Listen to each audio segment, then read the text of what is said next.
My name's Leah, and I am the creator of this little retro keychain builder. Um, Kind of like, ways to mock up this look here of these really cute key fobs. I like these little acrylic ones; they're kind of fun. But yeah, so one of the things is, you see all these all the time, of course, and people like to customize them. Well, one of the nice things for people to see is exactly what it's going to look like, or a clearer representation of what it's going to look like. So how do we do that? Well, Photoshop's got our back. So if you're mocking things up like this, or let's say you're making digital stickers, or if you're a digital scrapbooker, this is also great for that too. And some of you might know me from that, so hi. But we have this mock-up here. It's in a 300 ppi setting, resolution. You need to make sure that if you are utilizing these layer styles, if that's what you're interested in more than the shapes, which are here, I should say illustrations more than just shapes. It's all the pieces, 12 different ones. Aren't they cute? And but yeah, this one here is the main type, right? This is the classic key fob that we see with those little motel keychains. So anyway, so that's this here. Yeah, so if you're going to use it, again, 300 ppi resolution, it's going to give you the best effect possible. All right, so the anatomy of this file here, we have this Formica kind of background, and this is, I should say, it's 6 by 6 inches. Yeah, this Formica background, or I just have a fill layer here if you just want to do like a plain old flood fill, or of course, if you're going to save it as a PNG, boom, you got it. But yeah, so then we have shadow layer. Turn that off and on. You have the keychain itself, of course. We have the keychain, ta-da, and also this little shadow. It's right there. It's a little tiny detail, but without it, it looks wonky, right? Like there's a shadow. There'd be a shadow there. So yeah, like that. And then we just have our little key fob, our little accent right here, and it is so much fun. So I used this one as the main one for you guys because it is the most common one that you're going to see. In fact, you might end up just using this specific one. But yeah, all these layers are linked together, not the artwork layer, but the rest. So if you need to move, everything around, there's a mask, whatnot, you can do it, no problem. Yeah. Don't worry. Don't be afraid. I always tell people, don't be afraid of Photoshop. It's not like you can't undo it, anything like instantly. Just don't save over the file and you're set. Or just go back in your history all the way. So yeah, here we go. Hot girls hate curves. My daughter and my niece say this all the time, which is, so nice. They're in their 20s and it's like, yay, break the car. So yeah, hot girls hate curves. So we have this background here, so it could turn into any color, right?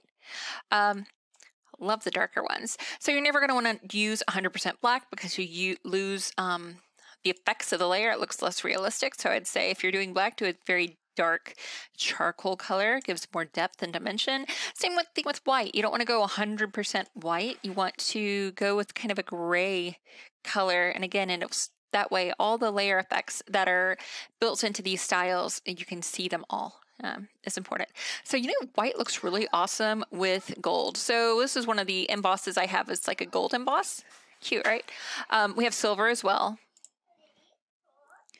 Maybe I should select the layer for that to work. Yeah, I really like the gold though. It's pretty cool.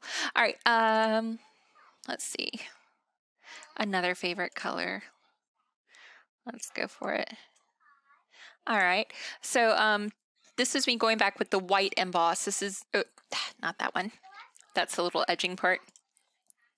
Here we go. Hot girls hit curves. Now, why do I have this like outer blip here is because whenever these machines are pressing in the paint or the ink, you can always see kind of where it's embossed in, and there's always that little extra edge of paint that's kind of left over. So it's just a little detail, but I like little details like that. It's kind of fun. This is a less, like a less messy one, a little cleaner. Yeah, and of course, gold, silver. Then we have yet another different one. This one you can't tell as much because this is white, but if this was not white and it was in color, you would be able to see better what that does. But it's more meant for if it is a color graphic on there. Same with this small emboss as well, except this one does it all clear, so it looks all neat and snazzy. Then we have these plastic, this one's clear. This is a bevel outward as in instead of inward, right? So this is in any outie, right? Outie. That's the one I'm using for this part here, right? This is what's giving us our nice little ridge sort of feel. And I should say this one also, there is one that is used with color. So you can do it like with, without, out, in. But yeah, this is the most common look. And yeah, so that's it. That's it. So we have all these styles. Don't be afraid to play around with them. Yeah, my favorite one, my personal favorite one is this one, which is the clear, you know, acrylic that you see. If you're acrylic, let's say you want it to be thicker, don't be afraid to go into the style itself and, you know, edit stuff a little bit, move things around, move the shadows. Again, you can't break it. It's already saved that way. And if you like how it looks, just save it as a new style, you know, and then you have like your own unique. So this is a good way to kind of give you a base. Yeah, so that's that. Now moving back into Illustrator here, we have, of course, these are all in PNG format too. So if you don't use Illustrator, you know, you still have the capability to edit and create. But I had gone through several different images and old magazines of common key fob shapes from long ago. These are a lot of fun. I had a lot of fun making them, and yeah, so great for stickers, great for labels, and if you happen to have a machine that you're able to make these things, the SVG files and everything, they're there, so you can use it or utilize it that way as well, with a commercial use license, of course. So awesome. I hope you guys like this as much as I liked creating it. It's a lot of fun. I love making tools. I love seeing how people use those tools. Look how cool that looks. Come on. How fun. All right. So if you need to shoot me a line, don't be afraid to just email or leave a comment, and I'll try my best to get back to you.